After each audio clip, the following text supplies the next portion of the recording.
Hey everyone, it's Altaz-Review and welcome to my channel. Today I want to share my experiences playing some of the most challenging and rewarding games out there, From Software games.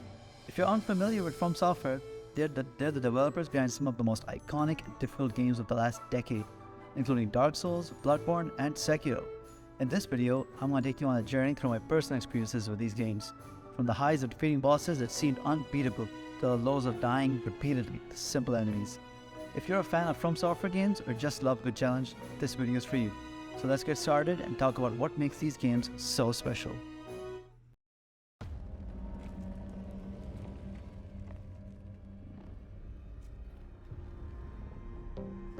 Sekiro is all about the combat and the setting. The beautiful Sengoku period, it really shines. It really shows all the amazing vistas while also having a deep combat system. I think as much as you can say it, the combat in Sekiro is perfect. It might not even be completely realistic, but it gives you that feel like you are the samurai. It's something between realism and having that anime feel. It's satisfying, and that's something that every game should strive to be. That's something that we always look for. And unlike the other games from the same company, Dark Souls, Sekiro has a pretty interesting story. It's something that you could even get yourself invested in.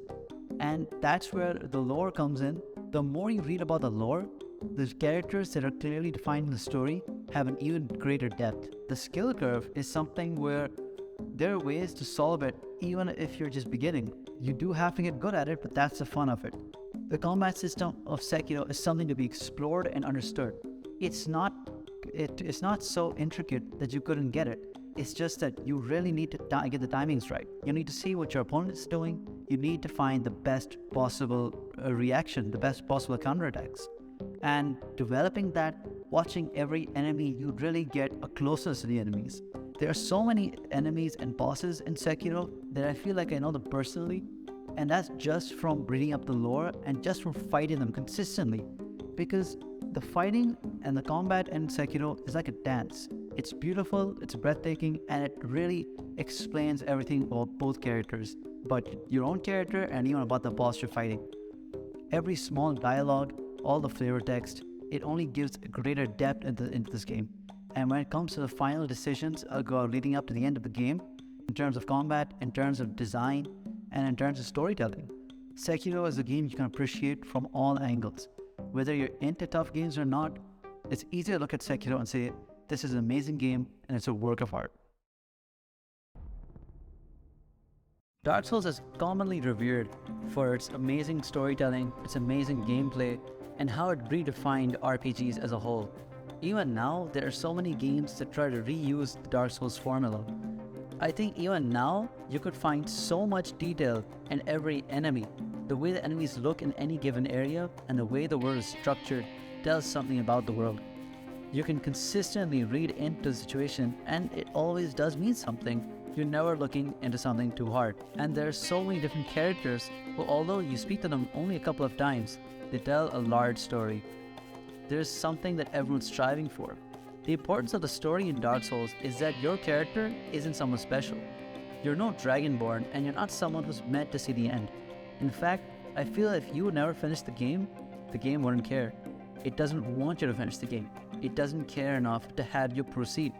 So every single time I beat a boss in Dark Souls, it feels like I'm going against the current. It feels like this boss was actually guarding the area. They didn't want me to pass, but I'm passing either way. I feel like I'm genuinely being convinced to reach the end, not because someone's telling me to, but I'm slowly being pushed towards seeing that end. I'm curious. I want to know more about this game. I want to know more about this world. I want to see what lies at the end. So I'm pushing against all these huge odds. Even though the game is telling me, don't go further, I want to stop you. Even still, I want to go ahead. I want to get through all those tough obstacles and I want to see it to the end. Ashen One, hearest thou my voice still? Usually a sequel adds a little bit to the original, and it'll mostly be the same thing. And if you like the original, you'll probably like the sequel. But when it comes to Dark Souls 3, I might just like it more than Dark Souls 1. There's so much more to see in Dark Souls 3. And while I enjoy moving through all the same vistas and all the same areas as I've seen in Dark Souls 1, it adds so much depth and flavor to all those places. You see old characters in old places and even old lore, but it's all really showing its age. As far as the story goes, it's been years, thousands of years since what you've played in Dark Souls 1.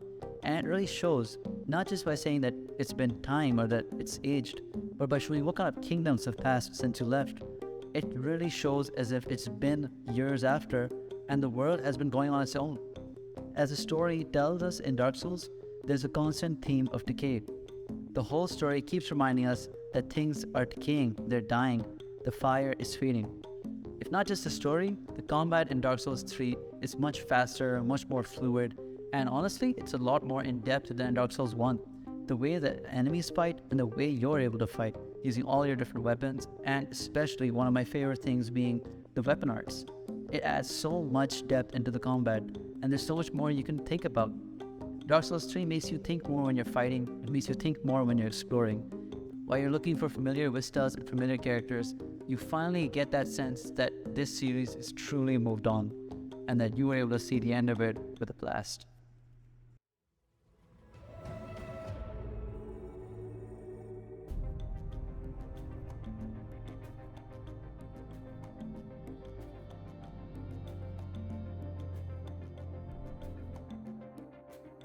Elden Ring does more than just fuse different gameplay types from Dark Souls and Sekiro and even modern games.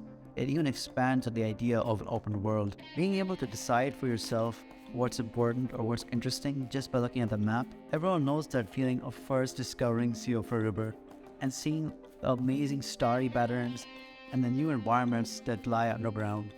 Elden Ring has a variety of biomes, from the snowy mountaintops to the volcanic mountains.